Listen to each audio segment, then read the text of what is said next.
Hello, everyone. Welcome back to Toilets to Titles. My name is Justin Stevens, and we are with you again for another episode. This is episode 223 of the Toilets to Titles podcast, the flagship show that started it all.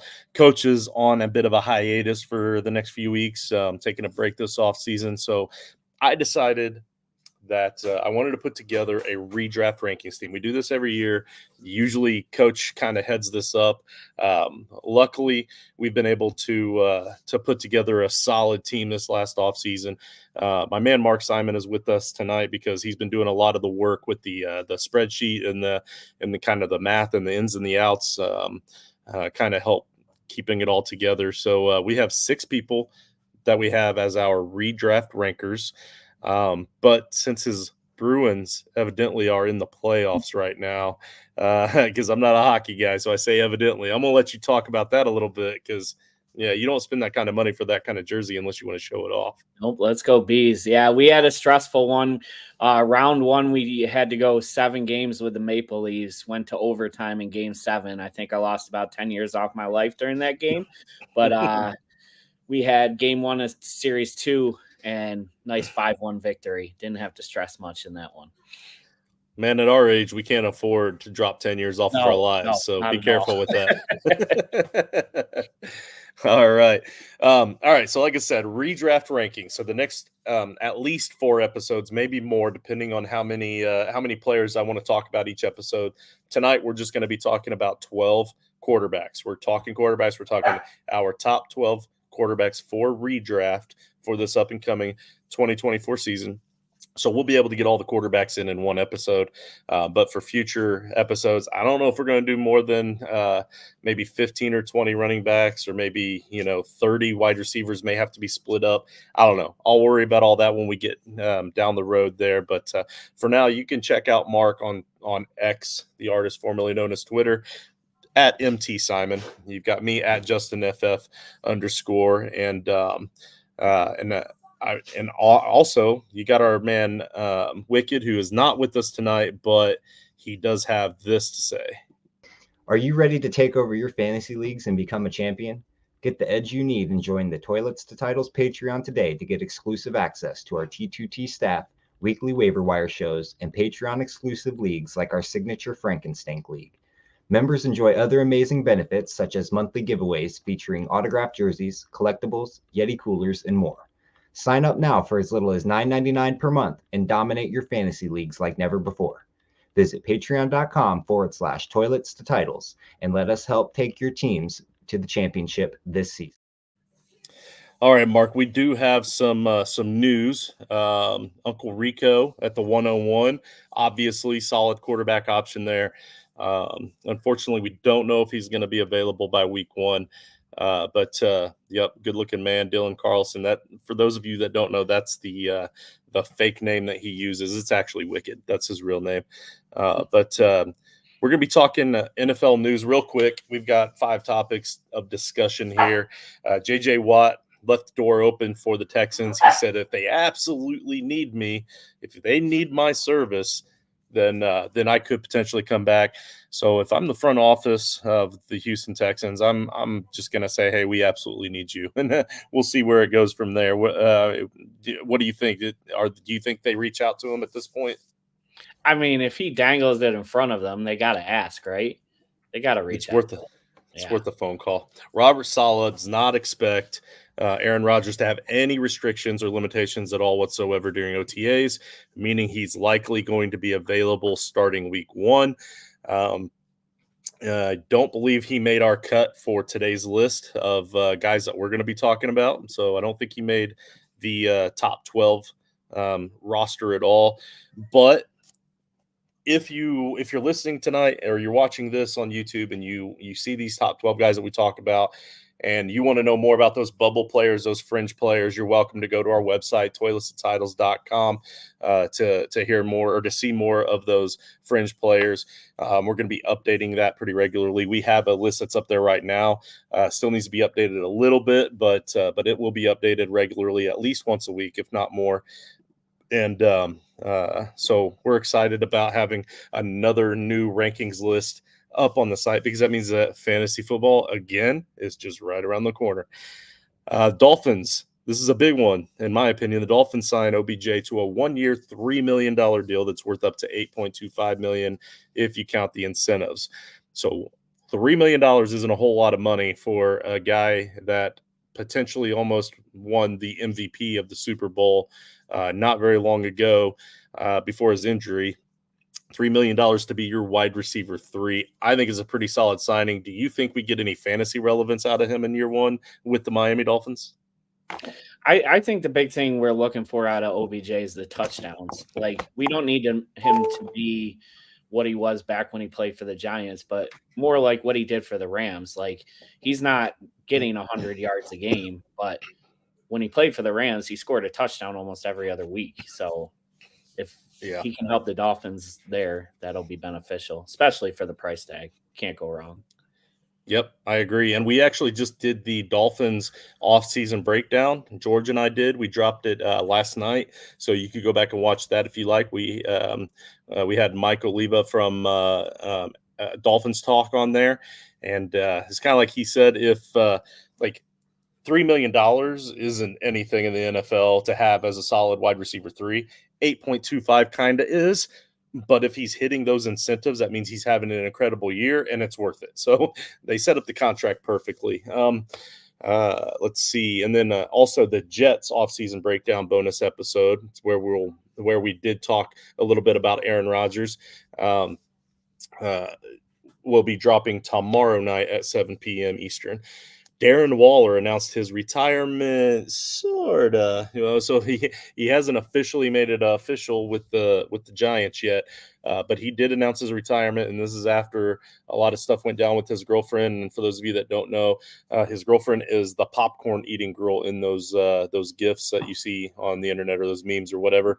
The one that like launched a shirt like 2 stories up in the arena when they were handing out free shirts at the basketball game. I don't know anything about her, but I do know that they had some big falling out. Then he announced his retirement. Unfortunately, he's kind of been not very existent in fantasy purposes for a while. But if this does happen and he retires, we've got Daniel Bellinger, who is kind of in that area of that 3rd, 4th year guy at tight end that could potentially now see a huge workload jump. That's kind of a diamond in the rough, in my opinion. What do you think? I think, yeah, to me, it's going to come down to what, like, can Daniel Jones do anything? Who's going to be there? Yeah.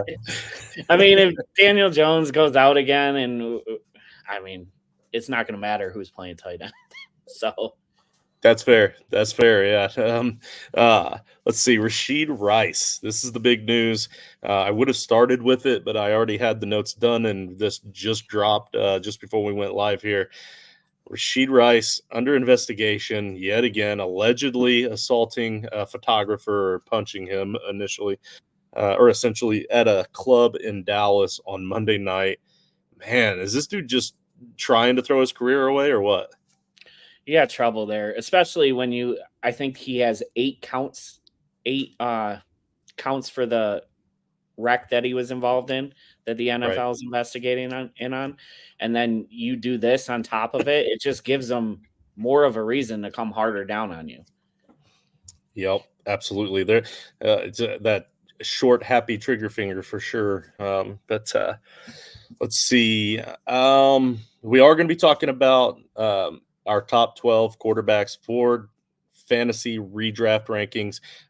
Unfortunately, we don't have any of these legends on our list that are behind me here, but no Joe Namath or Joe Montanas or anybody like that. But yes, absolutely. If I'm Pat Mahomes, Dylan, nice comment. If I'm Pat Mahomes, I'm telling this guy, listen, 0 targets for you, for like 3 straight games. Every time you get in trouble from here on out, 0 targets, 3 straight games. Do so you have to stay home. Like, come to my house. I'll pour you drinks. Like, I can afford it. I'm Pat Mahomes. But I don't know, man. They're gonna have to do something for sure. But let's see. All right, before we get into these top 12, I do want to pay some bills here with our friends over at Rival Fantasy. For those that aren't already aware, Rival Fantasy is the newest evolution in fantasy sports. Rival's all-in-one fantasy platform has changed the fantasy sports landscape. From fantasy bingo, where you mark off boxes of achievements that your players accomplish on the field, to season-long and best ball leagues, to mock drafts and challenges, and more.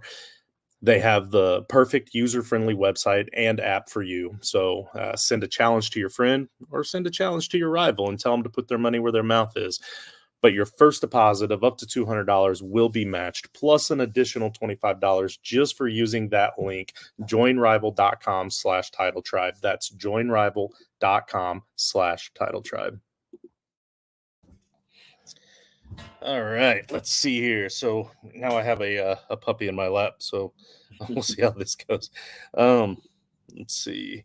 All right, no giveaways to talk about or discuss this week, but I do want to mention our man Wicked has a 32 league tournament that he's going to be doing for fantasy football for this upcoming season. You want to reach out to him, that's at Wicked_Dynasty, or send us a DM at Toilets Titles on X. If you want in on that league, it's something like up to $4,000 in payouts if we can get that filled. That's 12-team leagues, 32 different leagues, all competing for an ultimate championship. Now, I'm sure there's going to be other prizes and perks that are involved with that along the way, because that's a huge one. Also, I'm still trying to fill a 32-team charity league where it's only $10. Half of it's going to charity. It's kind of like a quasi best ball league where you only have to pick up and add players. You don't have to start them, because you get to start everybody on your roster every week. I can send you the details on that. Don't have time to discuss it now, but I really need to fill that league. So please reach out to me, because I have other leagues I want to get started, and I can't get them started until this one fills. All right. I was just going to mention we also have 3 dynasty leagues we're filling in the Gilded chat right now. There's a free one, $25 one, and $100 one. I think the $25 one is close to full, only 4 spots left. So if you're interested in a dynasty startup, jump in the Gilded chat. Outstanding. Love it.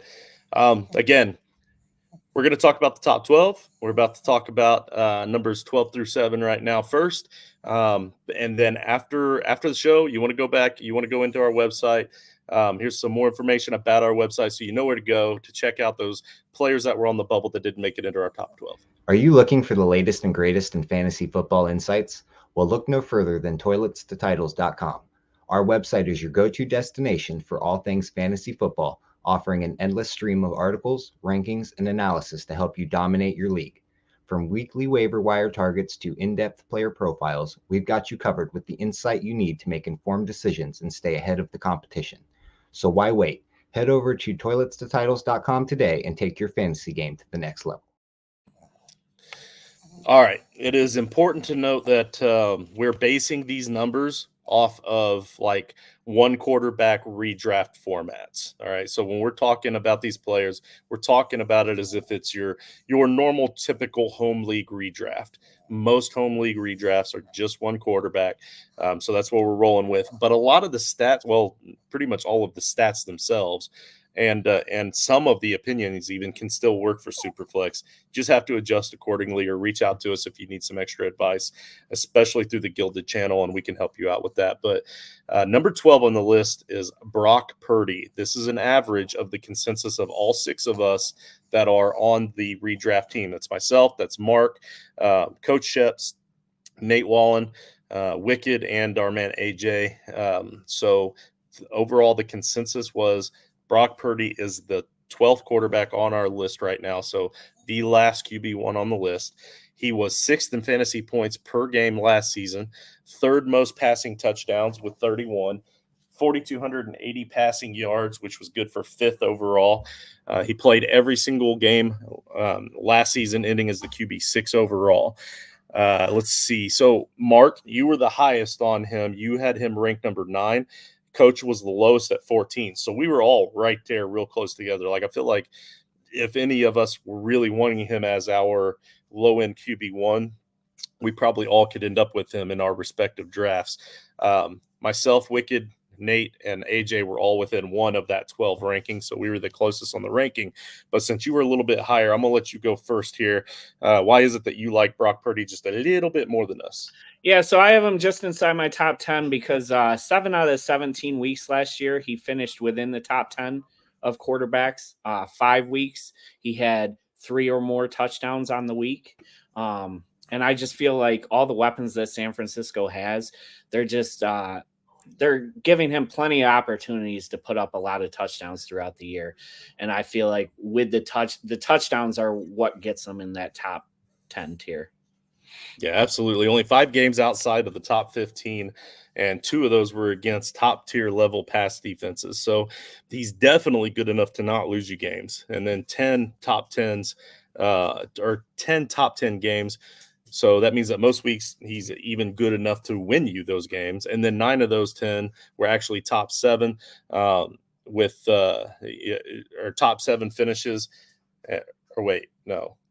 9 of those 10 were actually top 7, with 7 of them being top 6. Kind of like what you were talking about a little bit ago. If he's a top 6 quarterback, then that means he's the top half of the QB1. So some weeks, not only is he good enough to win you weeks, he's also going to win you that positional battle at QB as well, which means it gives you more of a comfortable cushion for your other positions. So yeah, here he sits as our low-end QB1 for fantasy, making him like cheap enough that you can go after him. Very low risk, very high reward.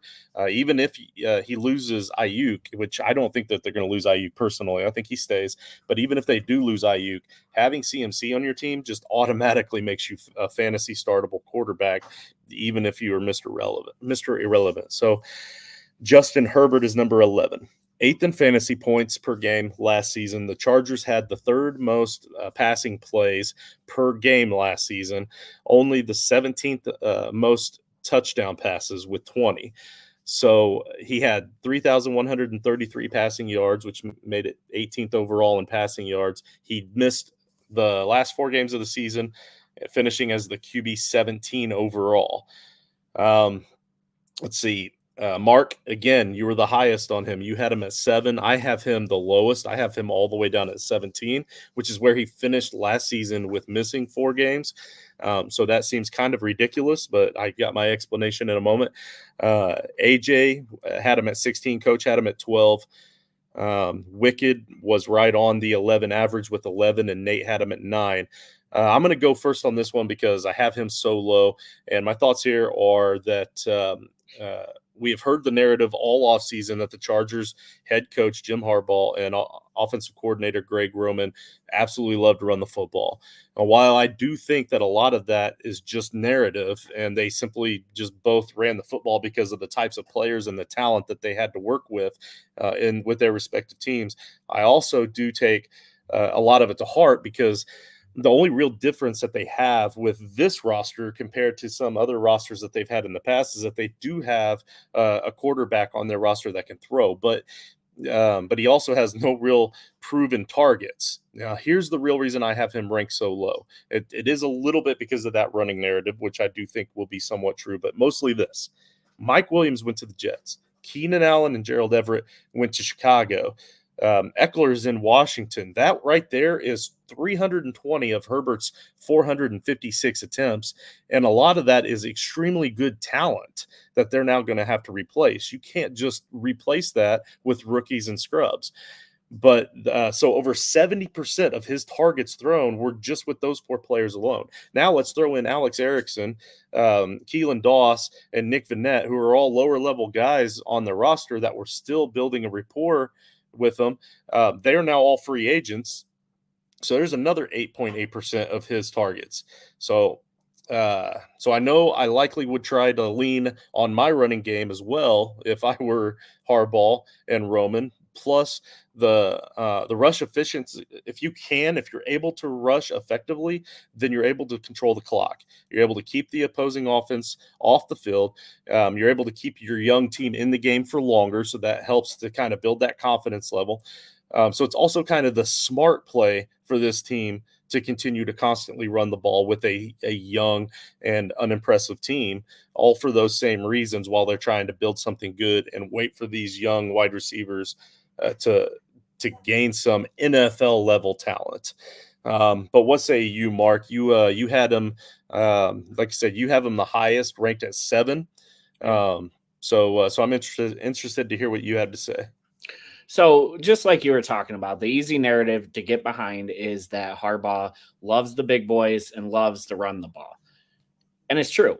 He does. But both can be true. Like, I'm a true believer that a good running game also helps the passing game. So I feel like last year the running game was non-existent for the Chargers.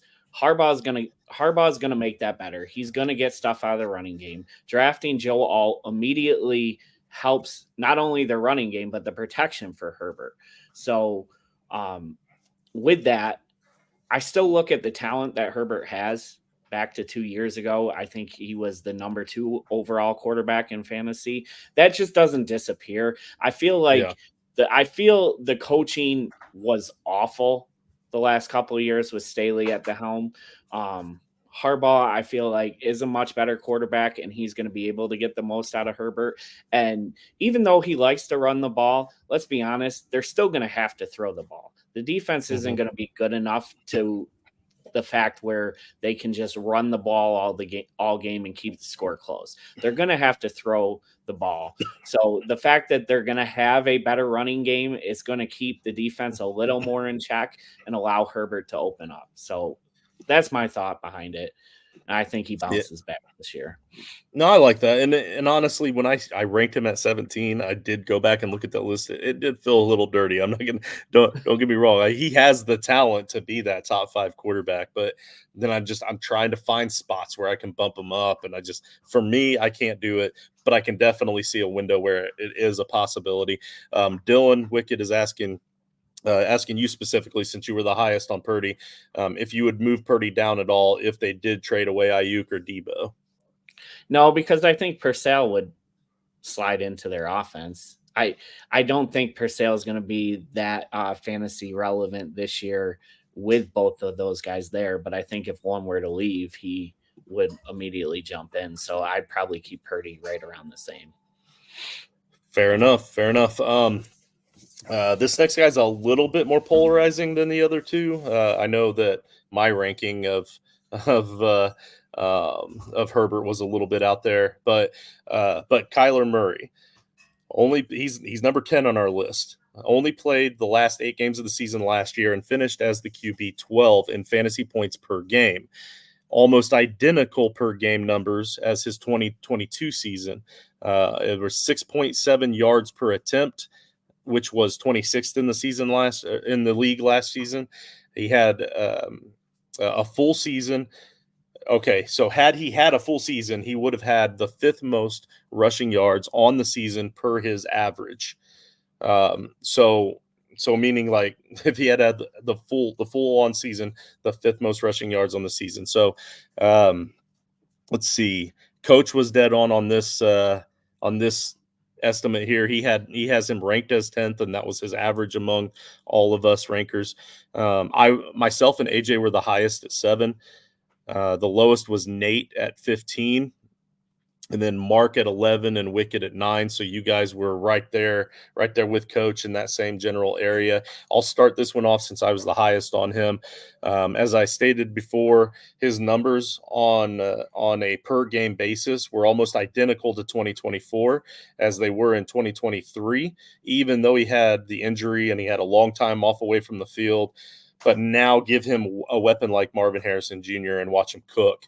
I have him ranked a few spots higher than most because I want him this season on my fantasy team. I think that like 9, 10, 11 area is probably a fair number given the question marks from his past, but he's never had a receiver like we assume MHJ will be. Michael Wilson is a strong or had strong games from time to time last season, and I think that he could be a strong wide receiver too. He's definitely not wide receiver 1 material. Now they're able to put him in a solid wide receiver role like he really should be. Trey McBride is primed for a huge third-year breakout like we see from tight ends all the time. He kind of mini broke out last season, so now he's going to really have the ability to break out. as the guy at tight end. So take Murray as the QB 10 off of your board and enjoy the great value because he's going to bring you a lot of top 5 weeks. Mark, like I said, you had him ranked 11th. I mean, that's only 4 spots behind my 7th spot. So it's not like we're way off base here, but tell me what you think of Murray. Yeah, so like you bring up on a per game basis, when you look at those numbers, I'm probably a little lower on him than I should be, but I've owned him in a couple leagues. I've got burnt with the injuries and stuff in the past. And I just kind of want to see him go through a full season before I'm completely bought in. But you add Marvin Harrison, like you said, and that's an instant boost. The one thing I'm concerned about was last year, he didn't run the ball that much. And if you look at his best season, he had, I think, over 800 yards rushing on the season. So I don't know. I don't know if it's just them trying to keep him fresh with all the injuries or if he's just not going to run as much going forward. That I'd like to see. Yeah, that's fair. Absolutely. Yeah, because that is part of the lure of having Kyler Murray on your fantasy team. So that's absolutely fair. Next one's going to be fun for me to talk about because you guys know I'm a Colts fan and you know how much I love to rip on this pick that they made last year at the 104, but it's Anthony Richardson at the 9 spot.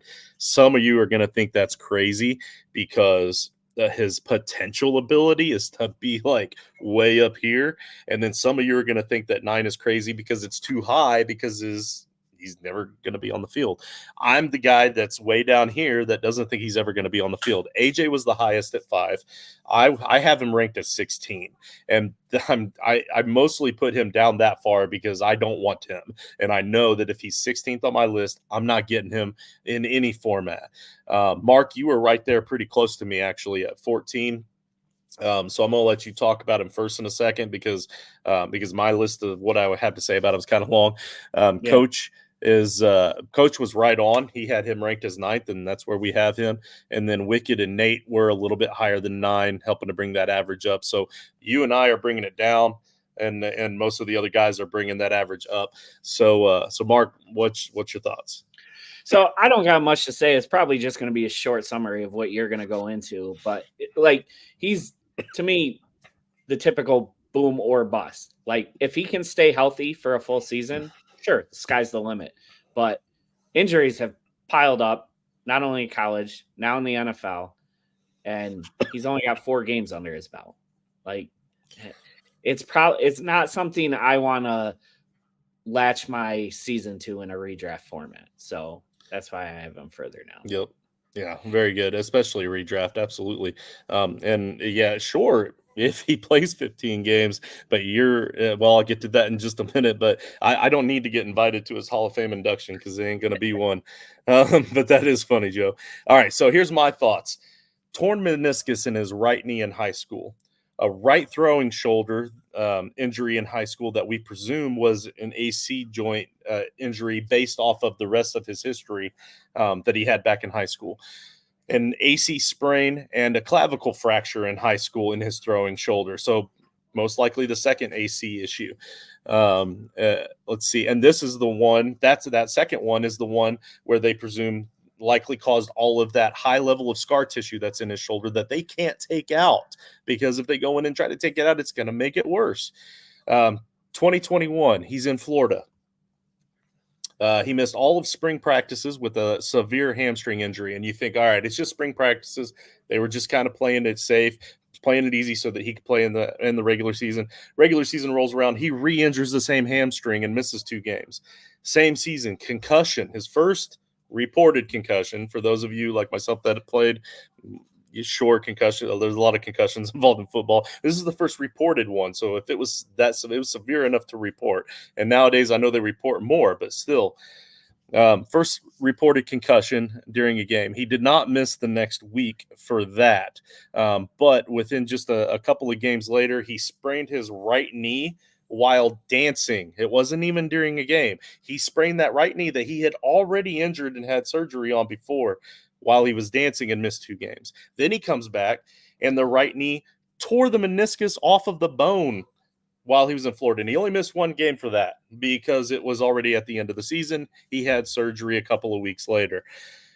All right, fast forward to 2022 in Florida. He tweaked his ankle, but didn't miss any extra games. I still throw that in there, though, because he's a rushing quarterback. That's going to happen. And the more he tweaks that ankle, the older he gets, the worse it's going to get. Same for the next injury where he had a stinger because he was running with the football as rushing quarterbacks do. And he doesn't have the body build to sustain these blows for a very long period of time. So he's not going to have a very long career, in my opinion.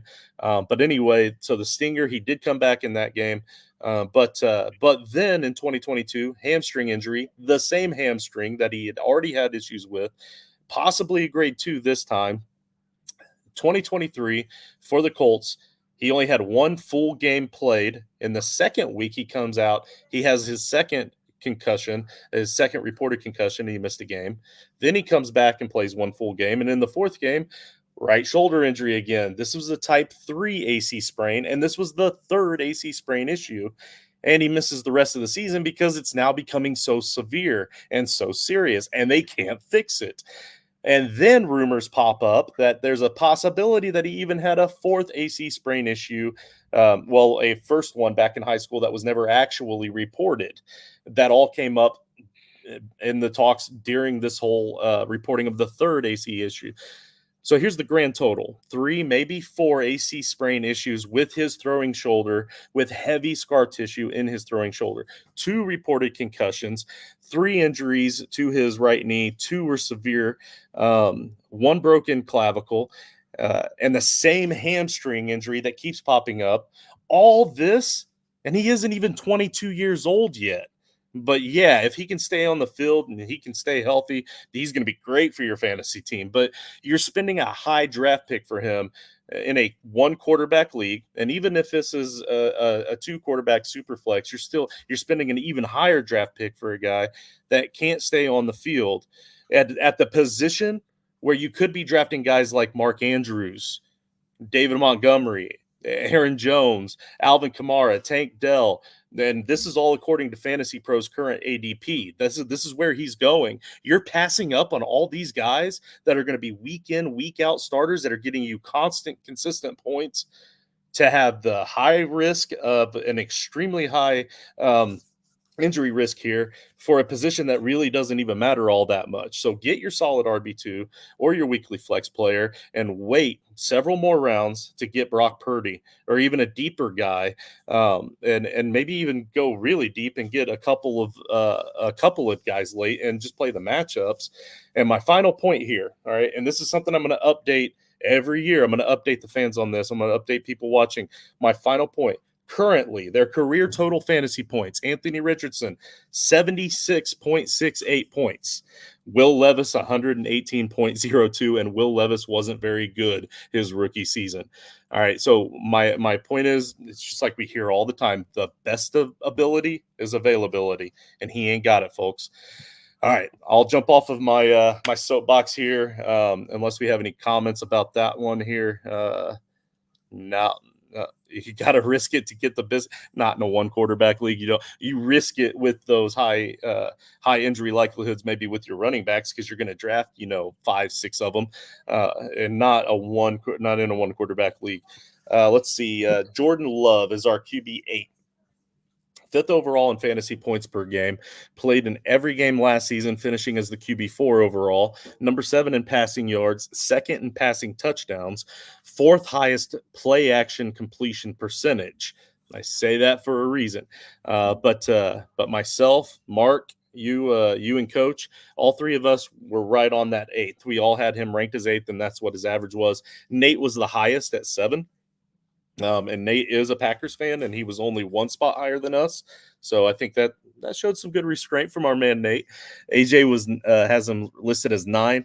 Wicked was the lowest at 12, which is still a very respectable ranking for a guy that could potentially see a regression with a wide receiving core that potentially overperformed last season. So I could see a little bit of a drop there.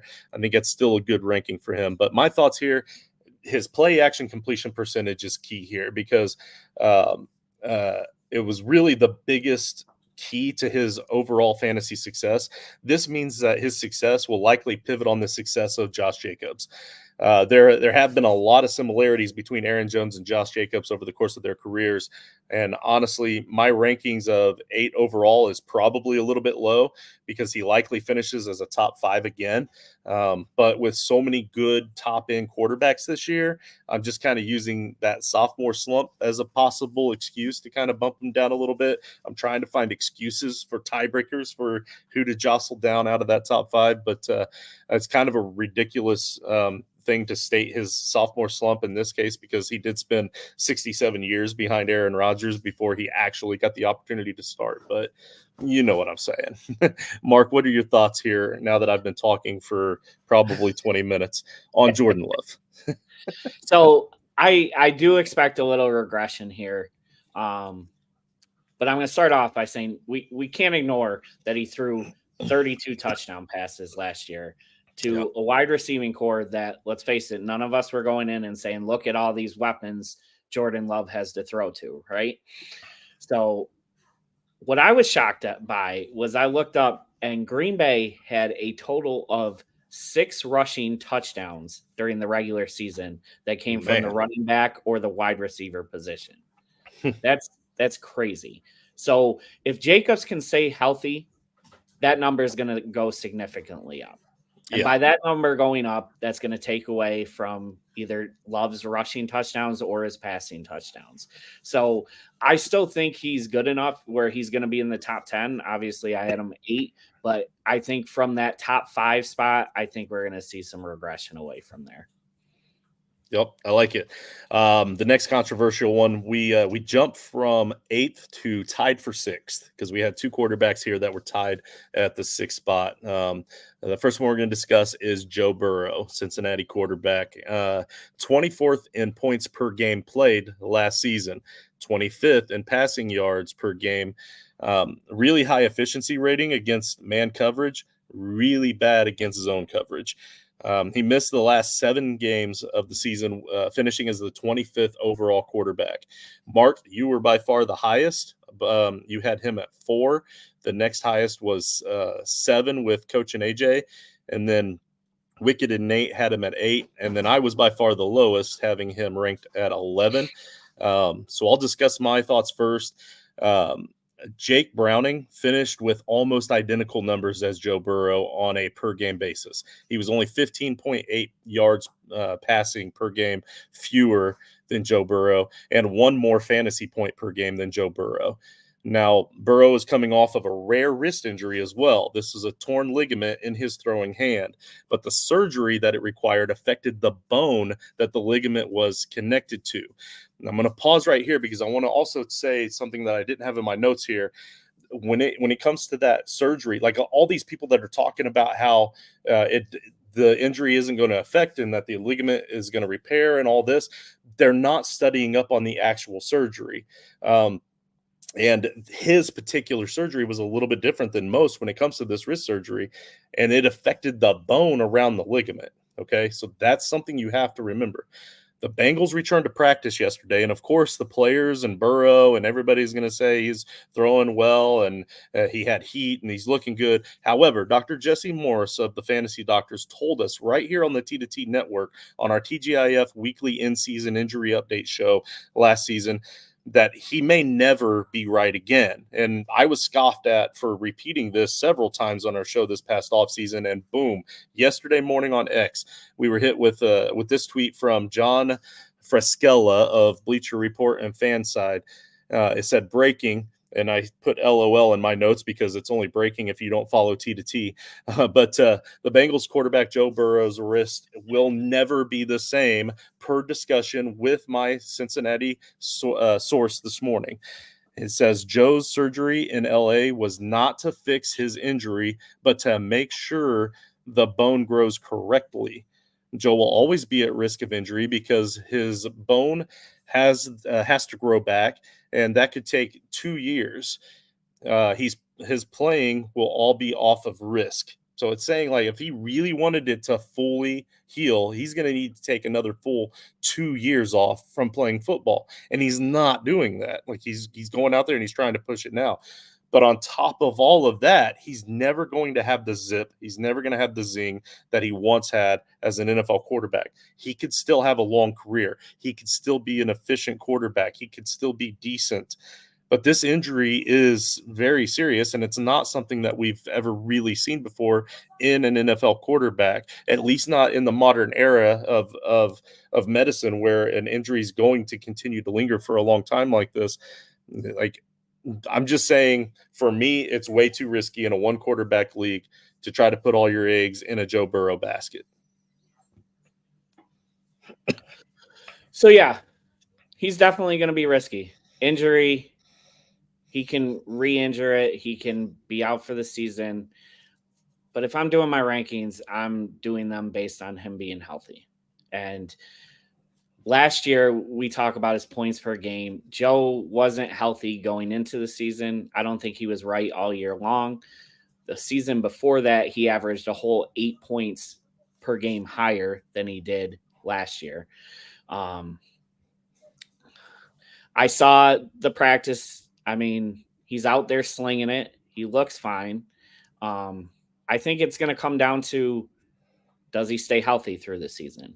If you want to take the risk on him staying healthy, you could get a top 3, top 4 quarterback. You could also be without a quarterback for the rest of the season. I rank him, like I said, I'm ranking him based on him being healthy, because if I'm ranking him based on me thinking he's going to get hurt again, I might as well throw him out of the top 20, because he's going to be out for the whole season, So that's where I'm at. Yep, fair enough, and I agree, and I think that's why I have him down all the way to 11, is because I know somebody's going to take him before 11. So, I may as well have him at the top, have him down to 20, just like you said. That's fair enough, and I hope I'm wrong. Don't get me wrong. Like he's a talented quarterback. He's fun to watch. He's lit. He's ignited a fire in Cincinnati that they haven't had in a long time. So, and my wife's even a Bengals fan. So, I'm rooting for the guy. Don't get me wrong, but yeah, I'm just so worried about this. But before we move on to the second half, our top 6 here, here's another message from our man Wicked. Looking for a place to connect with fellow fantasy football fanatics?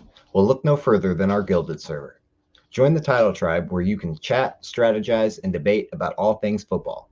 Whether you're swapping lineup advice, discussing the latest trades, or fearlessly defending your favorite player, our Gilded server is the perfect spot to hang out with like-minded fans.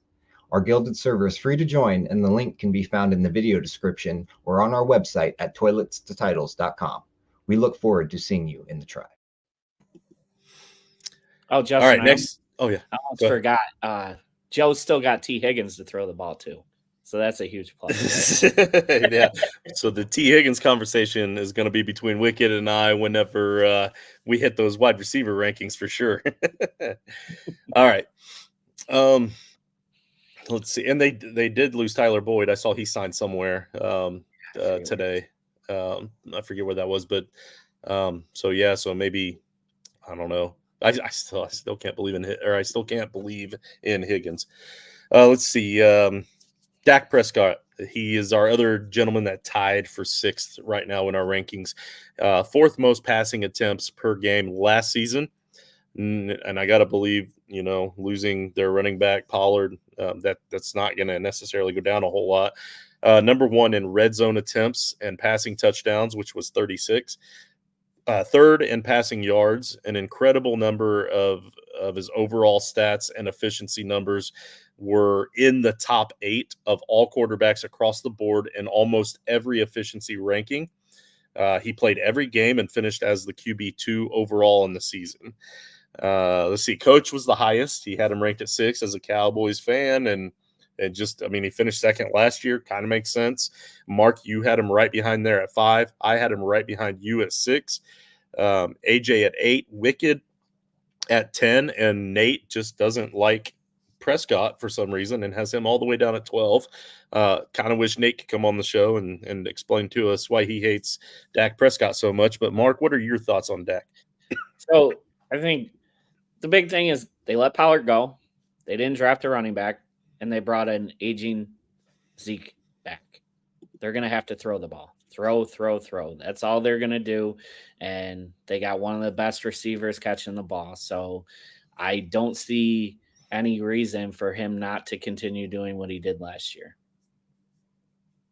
Oh, very good. We have Wicked in the chat who had Joe Burrow ranked 8th overall, saying that he's always just a throwaway from an injury. Talking about Joe Burrow again, so I guess that's kind of a way of sort of agreeing, but also willing to take that risk, which we've seen in previous messages when he was talking about AR. He's willing to take the risk. But let's see. For me, for Dak, he's only had one season in his 8-year career where he's finished worse than the QB 13 overall. So that's pretty much like just QB1, because if you're QB 12 or 13, there's not much difference there. So 1 year in his 8-year career, and that's in points per game, of course, because he did have the one injury year as well. But talking points per game, only 1 year in his 8-year career where he didn't finish 13th overall or better. He is sorely underrated every single year and continues to find ways to win fantasy matchups for me year in and year out. Normally I get him in those much later rounds and I'm winning leagues with him. But unfortunately, I won't have as many shares of him this year because I wait until the later rounds to take my quarterback. And this year, he's finally getting some recognition that he deserves. He's going to be taken extremely high. So everyone's reactions will be to draft him higher than I like to take a quarterback. So he will likely, I do think that he will likely regress back a little bit more to his average. I have him at the QB6 mostly because I may need to rank him a little bit higher to get him, but I do love having him on my rosters. The consistency at the position is lovely to have every single year. So he's usually my quarterback in almost all my redrafts, or at least a redraft every year. And unfortunately, I just don't think I'm going to get him this year because of that. But let's see. CJ Stroud is our number 5. We're into the top 5. He finished 9th in points per game played, 8th in passing yards per game. He missed 2 games, finishing as the QB 11 overall on the season, 8th overall in passing yards with 4,108, even with the games missed. I'm the highest on him. I have him ranked 2nd overall. Nate has him ranked 3rd. So we're both really high on him. Wicked is right there at the average. He has him ranked 5th, and that's where we have him on average. Coach has him 6th, so right behind the average. And then Mark, you and AJ are the lowest. You both had CJ Stroud ranked 10th overall. So let's see. So my thoughts on CJ Stroud here. Even if you take away the first game of his career where he was at Baltimore for that matter, so especially early in the season, they were a top tier defense and it was his first ever NFL career game. You take that game out and then you take away the game where he was actually injured early against the Jets and his first game back from the injury when he was playing the Titans and he didn't really look like Stroud.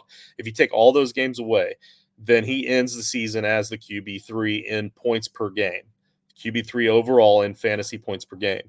Also, his last 6 complete games were nearly a full 6 points per game better than the first 6 games that he played in that 12-game window that I'm counting as viable, measurable games.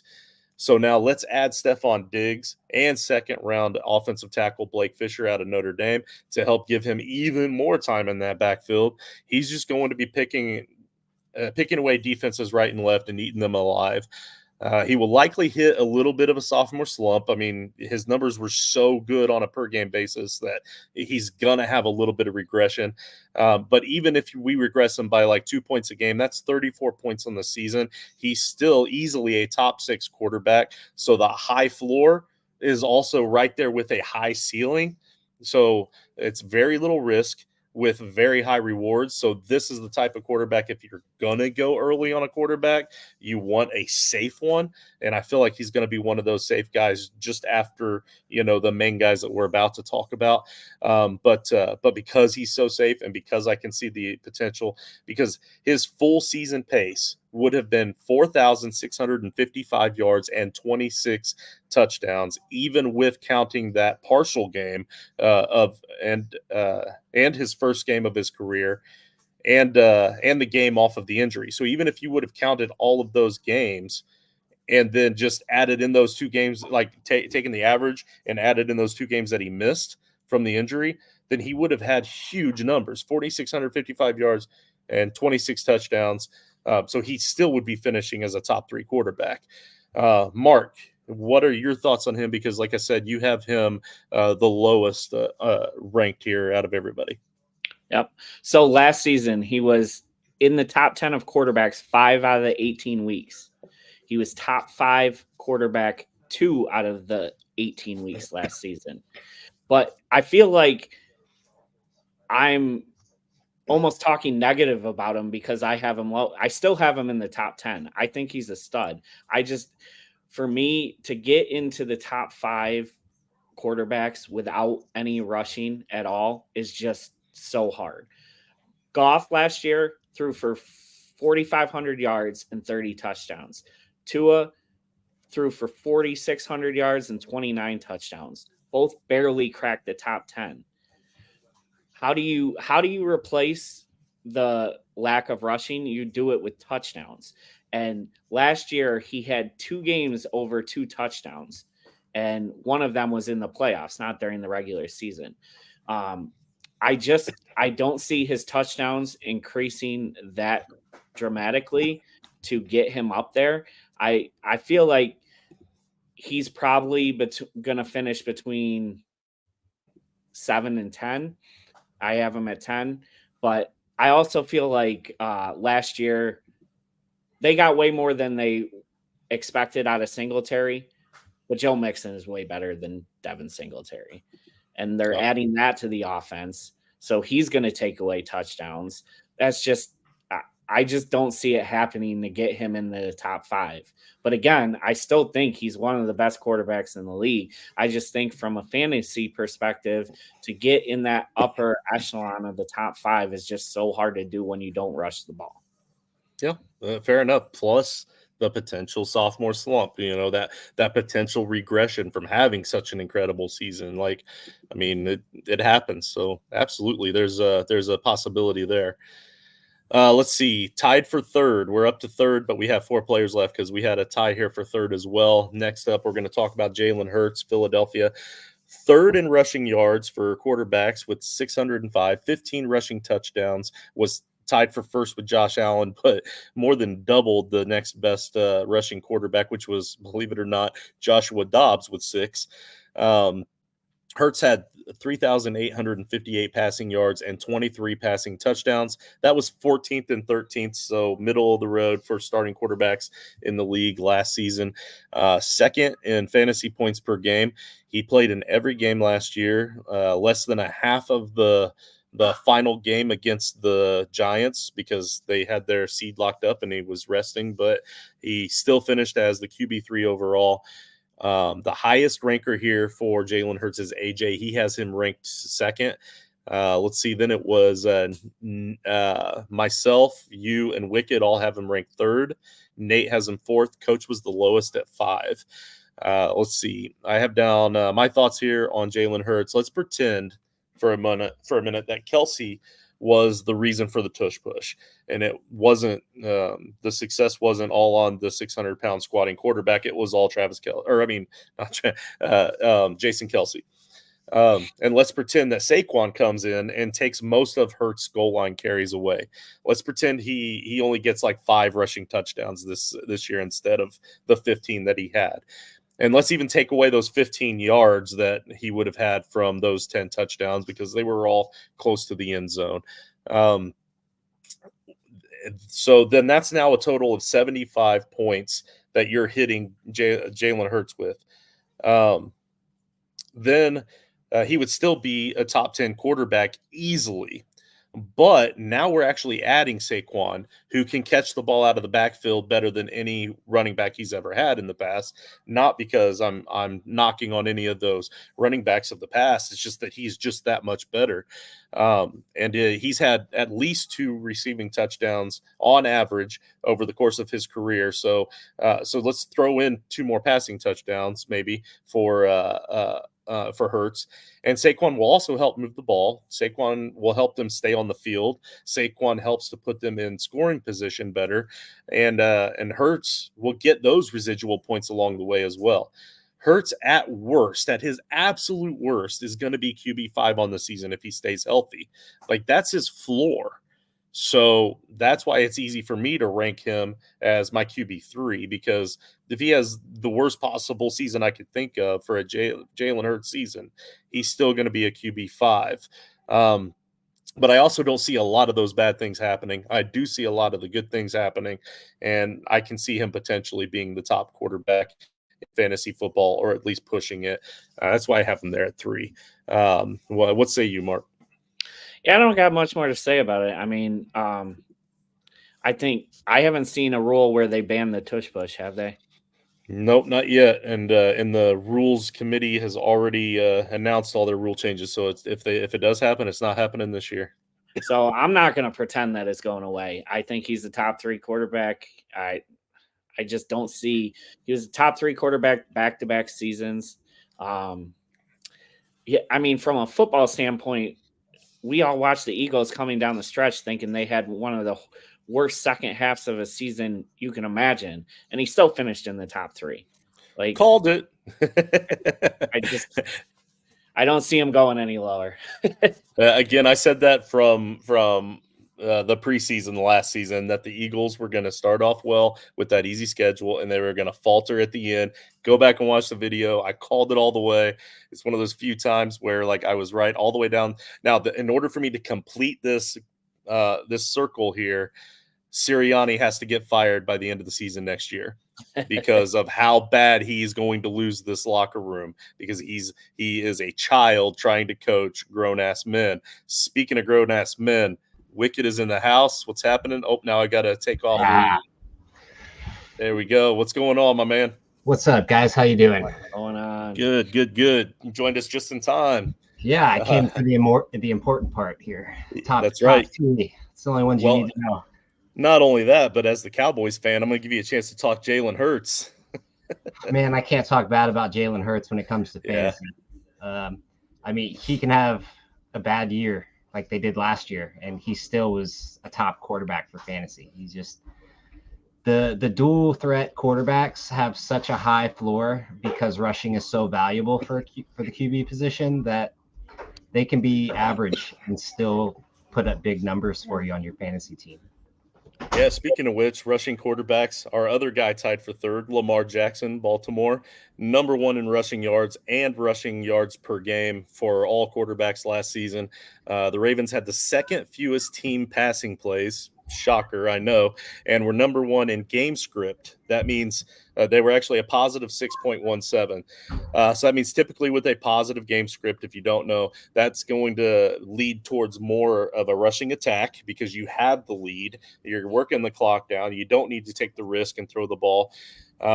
He still had 3,678 passing yards, which was middle of the road for starting NFL quarterbacks at 15th, and 24 passing touchdowns, which was 11th. 3rd in fantasy points per game. Lamar missed only 1 game, but that was the rest game in week 17 at the end of the season. We don't count that. QB5 overall. Nate was the highest ranker here. He has him number 1, and he said in the chat earlier he's planting his flag. He's got Lamar as his QB1. Mark, you were the lowest at 6. Coach has him ranked 2nd. AJ has him 3rd. Wicked, you and I had him 4th. So AJ was right there on that average. Mark, we're going to start with you on this one because you were the lowest ranker on Lamar Jackson. So I need to know why you hate him so much. He's a great regular season fantasy quarterback. Yeah, you caught that. If he stays healthy, he's a top 5 quarterback. If he doesn't, he's not. I went at 6 just because last year he made it through the whole season, like you said. In the past, he's tended to miss a few games here and there just because of how much beating his body takes from running so much. So I went a little lower just on the safe end, banking maybe he'll miss a game or two.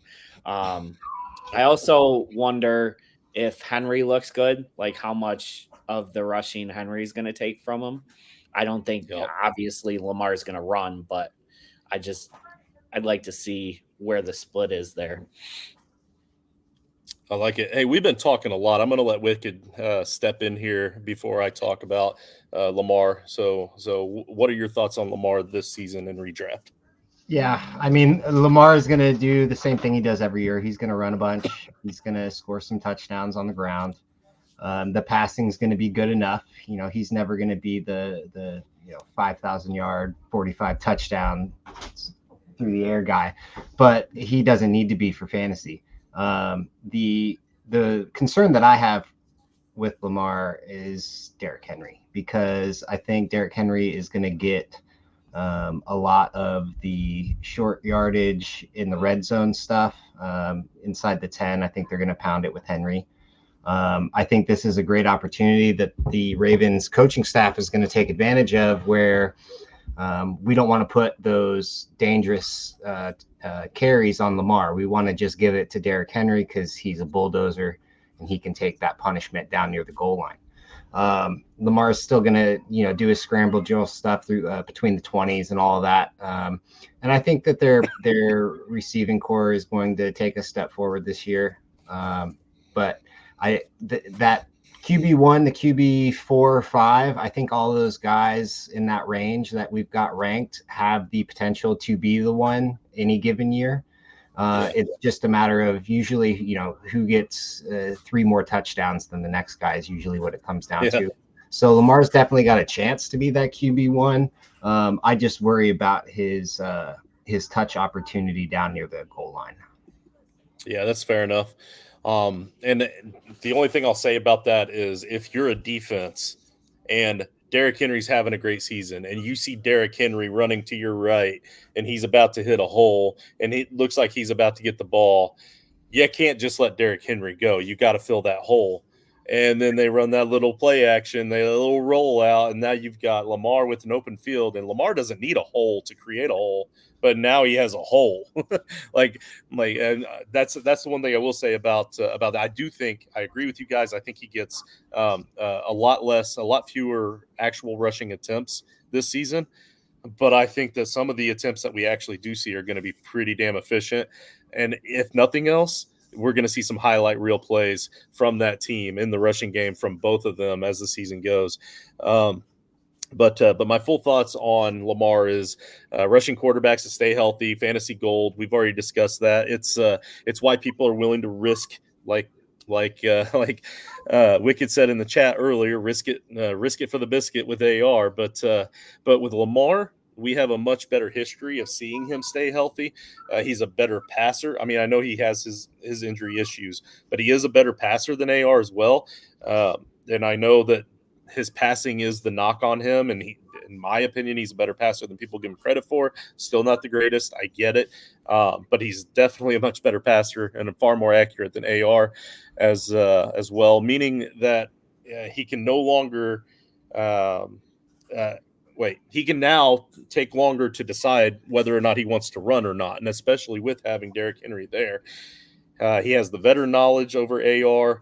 And I know I keep comparing him to AR because of how much I hate that pick, but I'll try to avoid it after this guy. But his injury history isn't nearly as long or severe as AR's, and he is nearly 6 years older than AR. So AR kind of wishes that he had the body of the 27-year-old Lamar Jackson, because then it wouldn't hurt so much in the mornings when he woke up. Again, I'm a late round quarterback guy. I'm not going to get Lamar in redraft. And I won't get any shares of him at all, probably in any redraft league, because of how high he's going. But he's one of those guys that I think, even though it's a high risk of injury because of his running, he's been in the league long enough that he's really starting to understand what it takes to stay healthy. It usually takes more of a kind of a freak injury to keep him off the field now. I think he's going to be fine. I think if you're going to go high on a quarterback, this one's definitely worth risking it. Pat Mahomes, number 2, third most passing attempts, 6th in passing yards at 4,184, and 8th in passing touchdowns at 27. 7th for quarterbacks in rushing yards, had a negative regression of 0 rushing touchdowns last season for Pat Mahomes. He only missed 1 game all season. That was the Week 18 rest game, so no big deal there, and finished as the QB8 overall. Coach has him listed as his QB1. He's the highest. I'm the lowest at 5. AJ has him at 4. Mark and Wicked, you guys and Nate had him at 2, where his average is.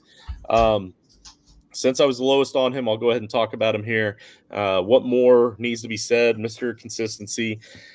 He's getting more weapons, although we did talk about one of those weapons at the top of the show with Rashid. But he needs a babysitter full time, paid for by the Kansas City Chiefs at this point. Yeah, absolutely. And like I said, like if I'm Pat Mahomes, I'll babysit him myself. He can crash at my house.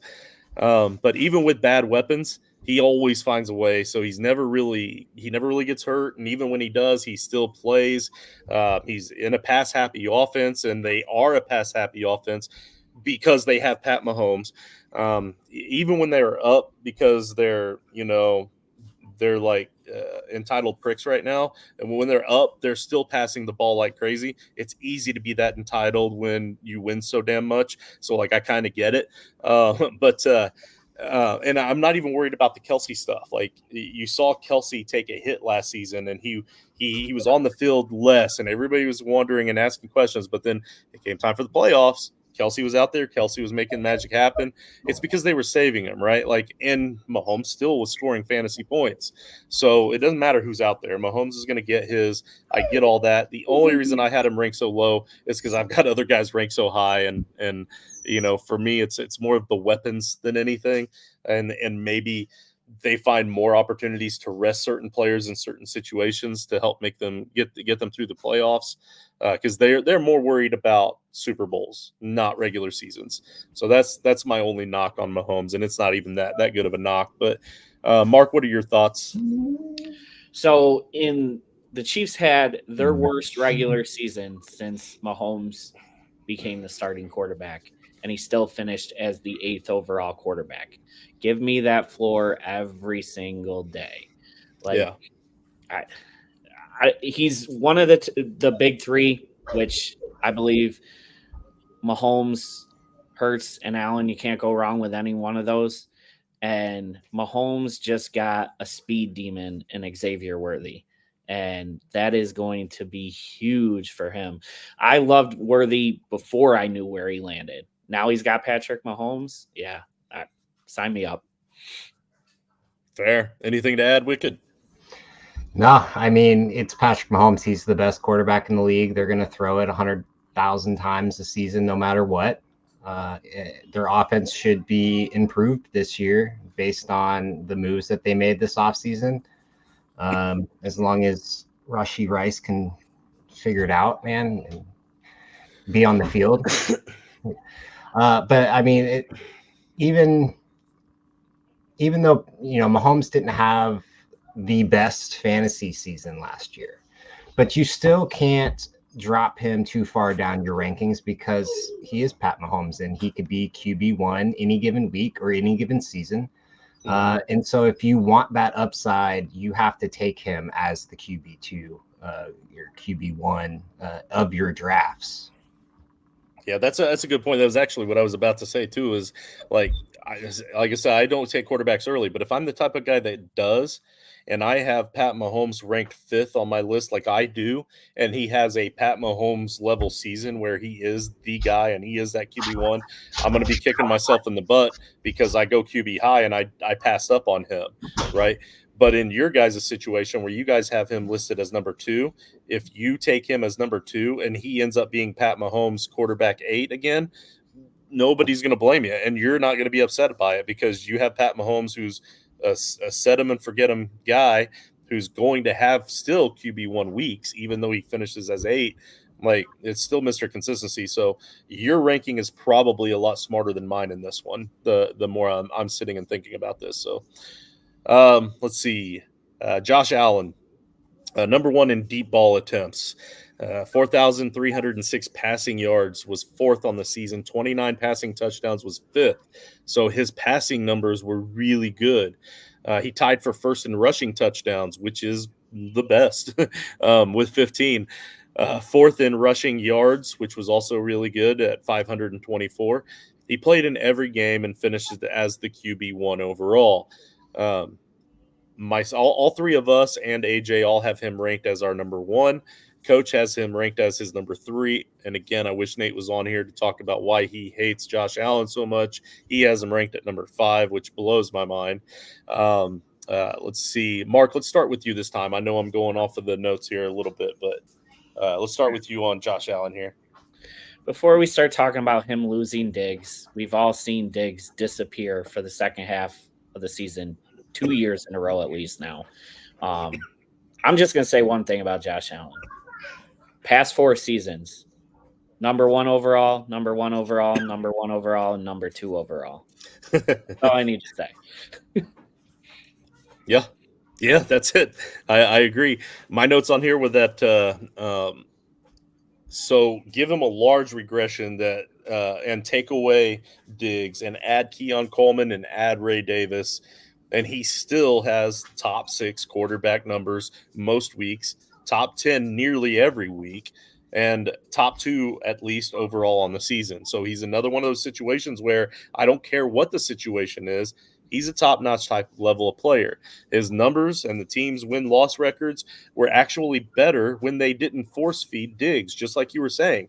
When Diggs' numbers dropped off at the second half of the season both years, that's when the team picked it up and started winning both years and got themselves back into a playoff fight where they weren't so much in the beginning of the season. They start off slow because they're always trying to force-feed Diggs. Now, I'm not saying that their roster is better without Diggs. Clearly, any roster is going to be better with a talented player at the level of Diggs. But I am saying that when they weren't as good, but they weren't as good when they tried to feature him rather than just use him as a decoy. So with that being said, like when they used him more out there on the field as a decoy, it gave them the ability to use other weapons that were more open, that could be more efficient, that could help move the ball more, and then just find your spots for Diggs.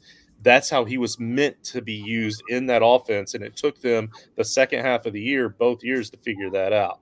So without Diggs, they don't have to worry about that personality that you have to make happy. He's down in Houston, and he's going to be the wide receiver 2 or 3 down there, and he's not going to be happy there either. But that's just my opinion. Wicked, what do you say about Josh Allen here? So I'm going to address this comment first real quick. In Superflex leagues, how high should we prioritize quarterbacks? Should we be leaving with 2 QBs in the first 3 rounds? And this is kind of going to tie into what I have to say about Josh Allen.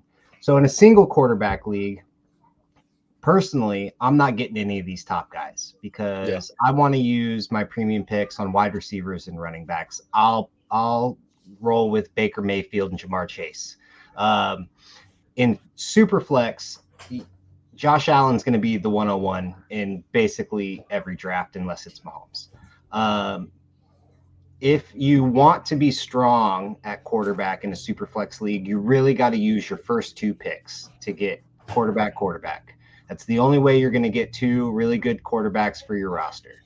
If you're not taking 2 quarterbacks with your first and your second round picks, then I typically would say take a guy with either the first or the second, and then just wait until the mid rounds to pick up a QB2 like a Baker Mayfield or a Geno Smith, somebody like that. I wouldn't be reaching at the quarterback position in round 3 or 4. But as far as Josh Allen goes, for single quarterback leagues, again, I'm not going to have any shares because I want to load up at wide receiver and running back. If you want to be strong at quarterback, you got to go aggressive. You got to get him early, and Josh Allen's going to be the one to get. Even though they kind of cannibalized that team on both sides of the ball this offseason, it's still Josh Allen. And until he shows that he's not a top 2 fantasy quarterback, he's going to be a top 2 fantasy quarterback. He could finish his he could have a horrendous year. The Bills could completely fall apart. He could finish as QB 15.